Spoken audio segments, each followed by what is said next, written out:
Welcome to Voices Against Violence, a Harmony House podcast to educate, empower, and serve as a voice for survivors. We aim to shed light on crucial issues surrounding domestic violence, offer support, and inspire action for change. Join us as we work together to create a community where all individuals can live a life free of abuse. Welcome back to Voices Against Violence. My name is Kirstyn Walker. I am the Assistant Executive Director at Harmony House. I'm Charity Jordan-Rex, Prevention Program Manager for Harmony House. February is Teen Dating Violence Awareness Month, and so we are rounding out this month by talking about getting help. Last episode, we focused on national resources that were kind of more educational and really, if you want to educate yourself, get information. Toolkits, webinars, that kind of thing. This episode is really how can we get help and support if you're local. And so, and I think that one thing that's really important to me to say right at the start of this podcast is we say this oftentimes, abusive behaviors exist because people choose to behave abusively. So we want to get that out there in the beginning is that, this is a conscious choice that folks are making when they are choosing to engage in abusive behaviors. We are going to talk about today some preventative protective measures. So the CDC has identified some protective factors that reduces the likelihood that somebody might experience dating violence, teen dating violence within their lifetime. We're going to focus on two major ones. Mostly because some of the ones that are on the list, we don't have a ton of control over. So things like strengthen economic supports for families. Yes. And just in our capacity, not necessarily something that we have a big hand in. But there are two on the list that I think, those are some action items that we can take away today. One of them, teach safe and healthy relationship skills. And we are so lucky to be joined by Charity Jordan-Rex, who does that all day long, teaching healthy relationship skills. So Charity, if somebody's listening and they are a Boy Scout leader, a Girl Scout leader, they are a club leader of some kind, they are a teacher, they are a librarian who has students and young people coming to them, what does teaching safe and healthy relationship skills look like? Well, it looks like you reach out to me. Let's schedule it. But in that training, we're going to talk about healthy behaviors and unhealthy behaviors. So what does a healthy friendship or a healthy relationship look like? What are the green flags? What are the red flags? So, and then we're going to talk about boundaries. That's always going to be a part of that conversation. Boundaries and consent, healthy communication. If you're concerned about being safe online, that's a slightly different presentation where we talk about red flags, but then how to be safe online. But I find that we just can't talk about this enough. And whenever I talk about it, students are just like little sponges soaking it all up. And I've done it, schools and boys and girls clubs. And I just had someone reach out for a church youth group. Super excited about that. College classes, so if that's you and you're like, I would love for you to do that, please reach out. We also have a teen dating violence simulation called In Their Shoes, which we have used with local groups. And so that one is really, it's pretty powerful because it's young people experiencing harm.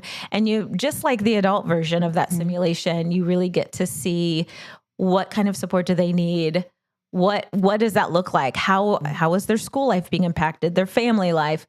So that's something we could bring to your group. So if you're local and you want someone to come and talk to your students, your youth, reach out. And again, this is something that the CDC has recognized as being a protective factor, is teaching safe and healthy relationship skills early and often, right? We talk about that. Those conversations happening early and often. So if you are somebody who is in the position to help facilitate teaching safe and healthy relationship skills, you are in the position to help prevent dating violence. So call Charity and let's get those conversations started. Yes. Can I just say really quickly, education is prevention. So we're going to share some resources that can provide help after something has happened, but we, as a society, let's just get better about even getting ahead of that. Let's go upstream. Let's prevent it by giving young people the tools and the knowledge they so desperately need to help keep themselves safe. Yeah. So another protective factor that the CDC recognizes as being a protective factor against teen dating violence is engaging influential adults and peers. And so I see this in a few different capacities. One way that I see this is we talk about all the time, a really common behavior in abusive relationships is for the abusive partner to try to isolate the victim.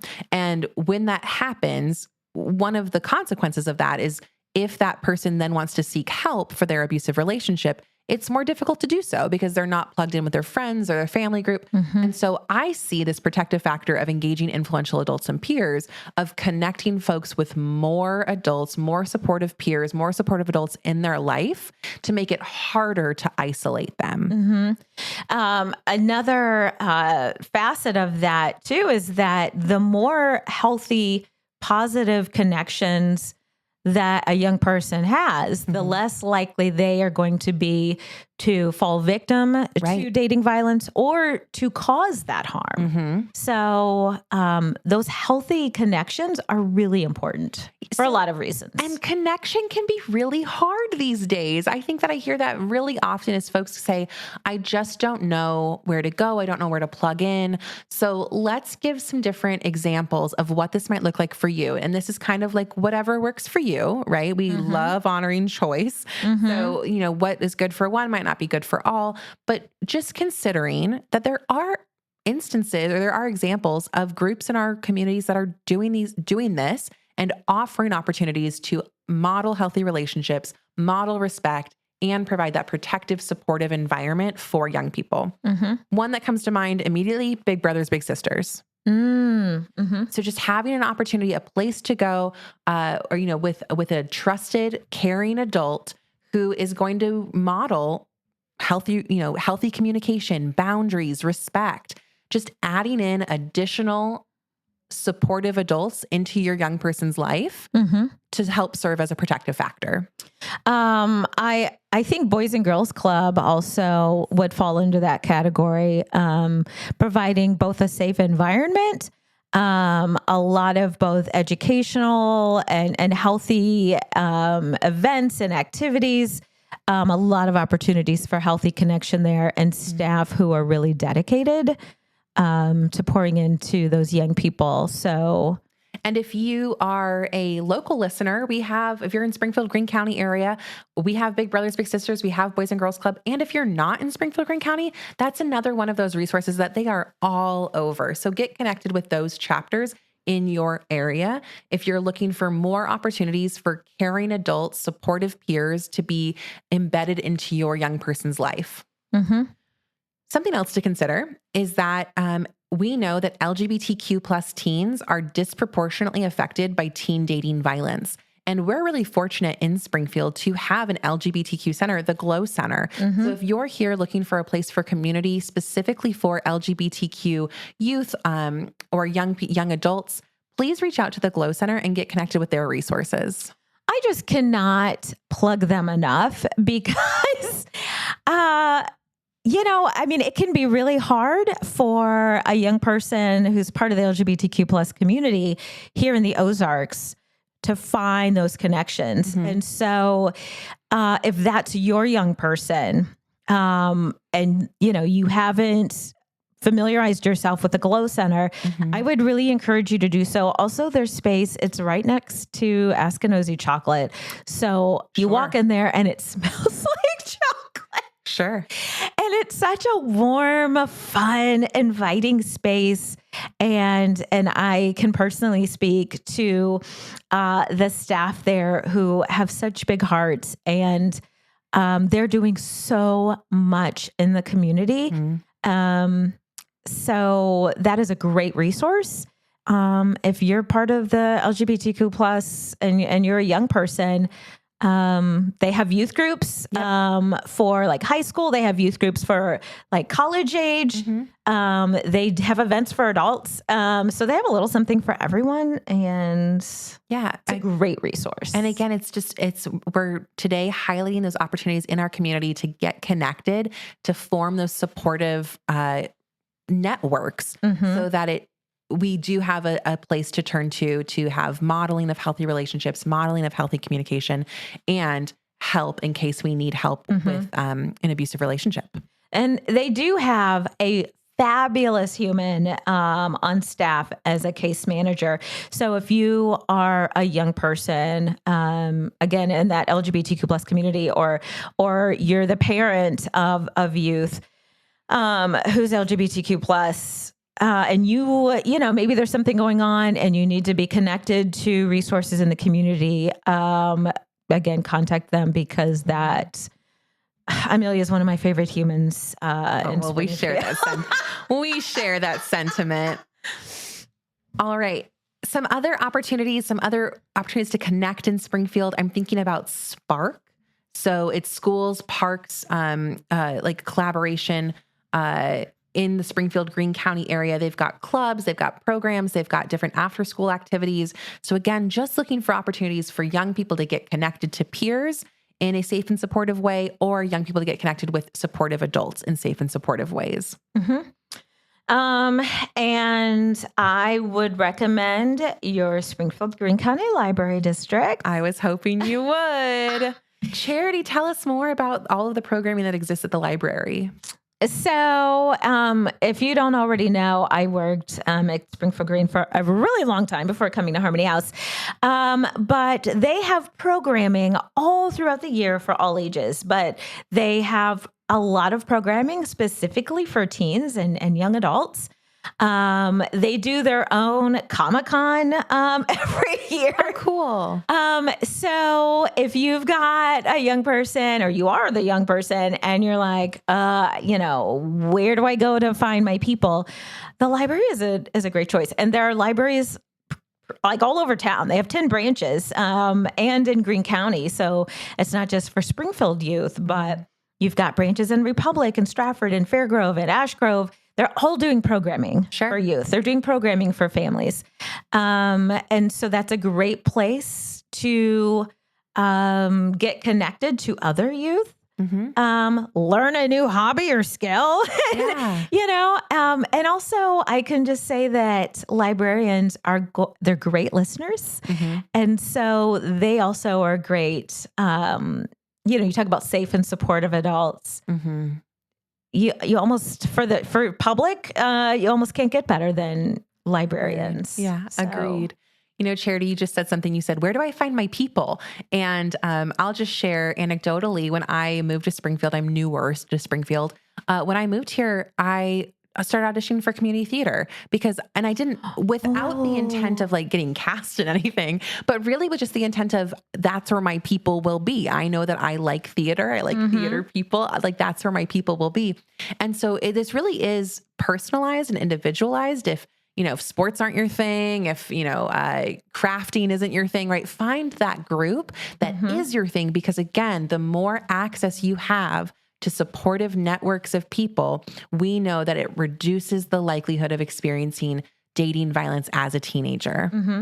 I'll say another, it's not a specific resource, but a good idea if you are a teen, volunteering, so maybe you love musical theater and you're like, I don't really want to be on stage myself, but maybe you can volunteer and you can help out behind the scenes, backstage. The library takes volunteers. So figure out maybe what your area of interest is, and then find a place where you can volunteer, because that's another way to get connected to other, to your peers, but also to safe adults and allow yourself to be surprised by your area of interest. Maybe next time is the time that I like camping. Maybe I just need to try camping one more time, Charity. I don't. Okay. So to wrap things up, you said it in a couple episodes again, when we're talking about finding that safe person, that safe adult to speak to, if you are experiencing teen dating violence, maybe it's your parent, but maybe it's not. And so really, I think this episode, what we were hoping to just shed some light on are all of those places that you might find a supportive adult, like a librarian, like a counselor, like a coach. There are networks that exist, and keep trying to find that network that's going to support you. Mm-hmm. I mean, it can take some time. I mean, even as adults, I don't know about you, Kirstyn, but it can be hard making friends as an adult and finding your people. And, so don't get discouraged if you're like, maybe you're feeling all alone, but you're not.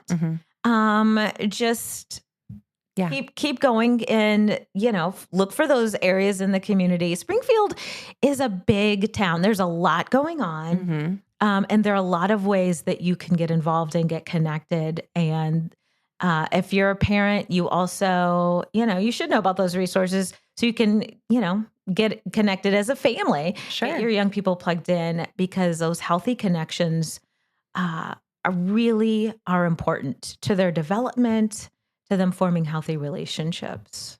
We need each other. Just that's it. We need each other. We need that community. So I encourage you to check out those areas, like Charity said, and get connected. All individuals have a right to a life free of abuse. If you or someone you know needs help, please call our 24-hour hotline, 417-864-SAFE, 417-864-7233, or chat 24/7 with an advocate on our website at myharmonyhouse.org. Visit our website or follow us on our socials to stay up on the latest news and events. This is Voices Against Violence. Thanks for listening.